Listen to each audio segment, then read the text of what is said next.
Hey, what's up, everybody? This is Gary Holt from Exodus and formerly from Slayer, and you're listening to The Razor's Edge.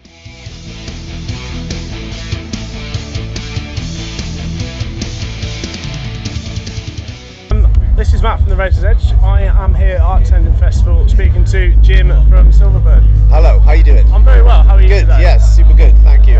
I really enjoyed the set earlier. Thank you. Was it Self-Induced Transcendental Annihilation? I've got as your album title. Correct. I think that kind of sums it all up for me. Yeah, pretty intense. No, it was cool. Yeah, well, I mean, what are you hoping to get to achieve from this album and this new project for yourself? I just made this album for me, by me, 100%. It's a solo album. I wrote and recorded everything, and performed everything myself, all of the instruments. Yeah. I made it for me. It was kind of spawned within lockdown. Okay. It's very much a healing album. It's a lot of, you may notice some of the themes, lyrical themes, song titles. It's very much about total annihilation and rebirth and rebuilding. And, Okay. So what am I hoping to achieve from it? Ultimately, I just wanted to make it for me and get it released and put a powerful live band together for it, which we've done. So anything that comes from this that follows will be a bonus. Right. We're going to play some shows with Mutoid Man in September in Bristol and London, which will be a real good match, I think.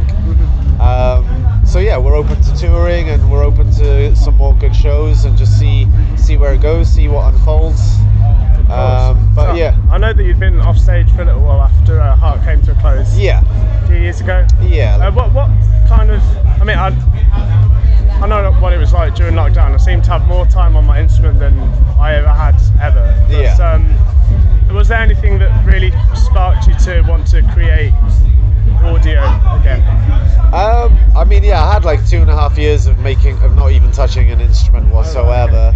I was very much needed a break. And it was the lockdown environment in of itself which made me pull my finger out and start learning the home recording software, and it was quite a natural thing. Like, I found myself doing it off the back of having done some jam clips with Eloy Casagrande from Sepultura, the drummer, incredible drummer. Kind of stemmed off the back of making some like jam video clips with him, and then made me realize, okay, I need to really start making some new stuff now. And I was initially surprised at how potent the home recording software stuff is, and just realized, wow, okay, I guess I'm making an album then. Right. And there's a chance to expand on influences that were not in my previous bands so much. Yeah. So in many ways quite selfish, or kind of very much a no fucks given attitude to the album. Like, not really here to jump on trends or try and be the next this or that or whatever. It was Just for you? absolutely for me, yeah. And if people like it, great. Right, sure. And did lockdown influence the lyrical themes at all? Because it's I've not had time to listen to the full thing because I've been working and it came out like a week ago. But Yeah. From what I've gathered, it's quite a dark and introspective album. You might Yeah, say. it is introspective. It's a healing album. You know, I came through a breakdown, and then the healing journey like revealed itself to me. And Right. Okay. so there's a lot of Jungian philosophy references, as in Carl Jung. Yeah. A lot of touching on a lot of metaphysical principles and ideas, and the dark night of the soul. It's an intense thing to go through. If you're not familiar with that phrase, check it out online. You'll find out what it's all about and what it means. And ultimately, it's about true awakening to yourself, and unpeeling all the layers and doing the work and doing the healing, and that's a very painful journey. It's super painful to sit in the fire and face everything, So yeah, it came out in the album. I had a lot of emotional debris to purge and strip off me. Did you find that difficult to put on record, or was it more of a cathartic experience for you to make this album? Oh yeah, it's cathartic, and I don't mind calling a spade a spade. I'm happy to get real with stuff, and you know, this is not a vanilla record. This is not safe. It's not, you know, there's the song titles are intentionally challenging. Yeah. You know, I wanted it to be like Carcass, but not talking about vivisection, talking about metaphysical annihilation, if you see what I mean. Yeah, so it's kind of fun in a way as well. Yeah, of course. I know it's only just come out, but do you see this as being a one-off album, or could there be a follow-up? I think there could be a follow-up, because I actually have a ton of drum ideas already banked. So, you know, this album, you know, Self-Induced, actually, the entire creative process stemmed initially from my drumming ideas.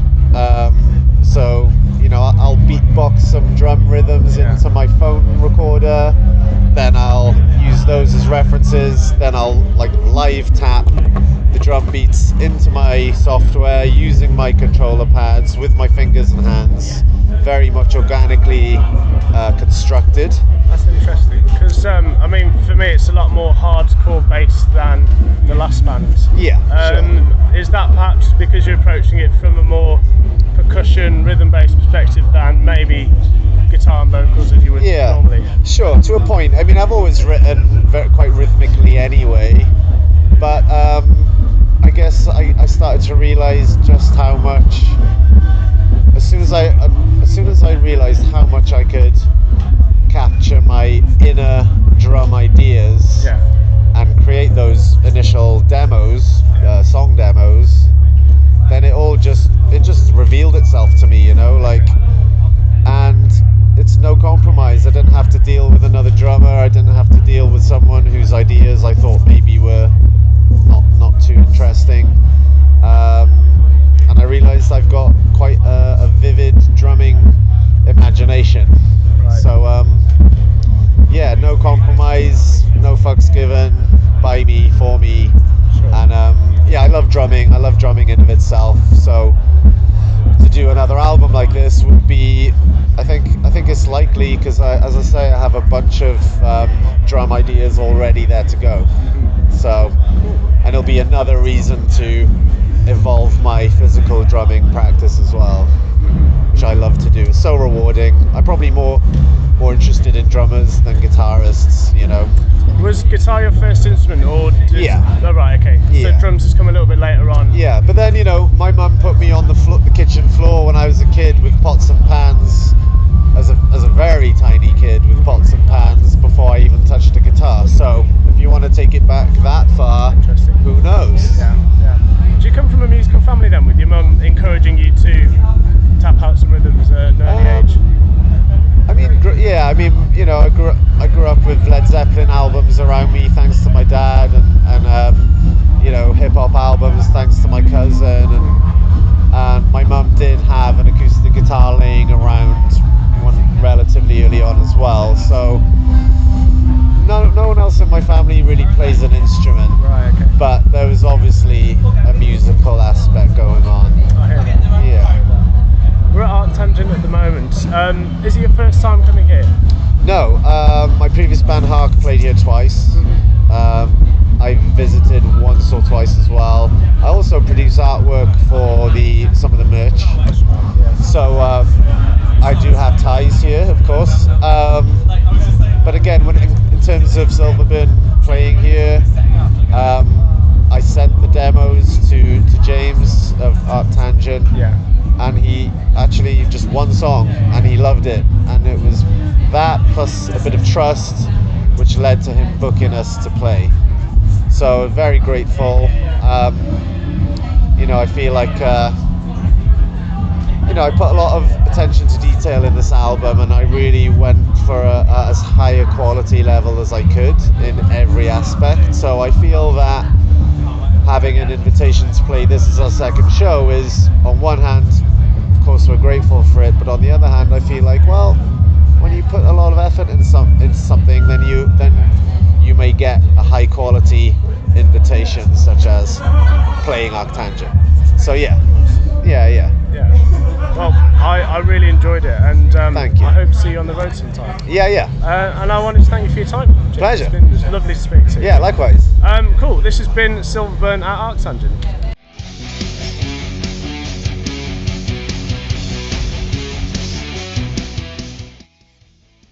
Thanks for listening.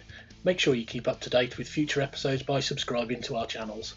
For more information on this podcast, or for all the latest music news, reviews, interviews and more, head over to our website www.therazorsedge.rocks.